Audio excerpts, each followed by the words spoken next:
নমস্কার বন্ধুরা, education culture YouTube চ্যানেলে তোমাদের প্রত্যেককে স্বাগতম। তো আজকে হচ্ছে কিন্তু 17 তারিখ, অর্থাৎ 17 আগস্ট 2026। অন্নপূর্ণা ভাণ্ডার প্রকল্পের তৃতীয় কিস্তির টাকা ঢোকার কিন্তু আজকে হচ্ছে দিন, ঠিক আছে। তো সেই নিয়ে অলরেডি কিন্তু ফেক ভিডিও বেরোনো চালু হয়ে গেছে। ইউটিউব তথা সমগ্র সোশ্যাল মিডিয়ায় উল্টোপাল্টা ক্রিয়েটার এবং তাদের উল্টোপাল্টা কথার বিনিময়ে ভিডিও তৈরি করা শুরু করে দিয়েছে যে অলরেডি টাকা কিন্তু ঢুকে গেছে। এরকম কিন্তু ফালতু ফালতু টপিক এবং ফালতু ফালতু বিষয় নিয়ে তারা কথা বলছে। তোমাদের আগেই সাবধান করি, এই সমস্ত ইউটিউব চ্যানেল এবং ইউটিউবারদের ভিডিও থেকে খুব সাবধান। এবং এখনও পর্যন্ত কারু অ্যাকাউন্টেই কিন্তু অন্নপূর্ণা ভাণ্ডার প্রকল্পের টাকা ঢোকেনি।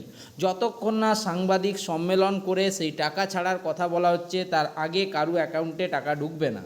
আবার একইভাবে প্রত্যেকটা জেলা বিশেষে আলাদা আলাদাভাবে ছাড়ার কথাও কিন্তু মুখ্যমন্ত্রী নিজে ঘোষণা করেছিলেন।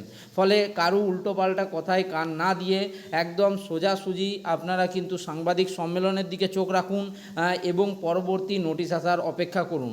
অযথা উল্টোপাল্টা কারু কাছ থেকে নোটিফিকেশান নেবেন না। এবং এখন অবধি কিন্তু অন্নপূর্ণা ভাণ্ডারের কোনো টাকা কিন্তু কারু অ্যাকাউন্টে ঢুকেনি। ঢুকলে কিন্তু অবশ্যই জানতে পারবেন। ধন্যবাদ।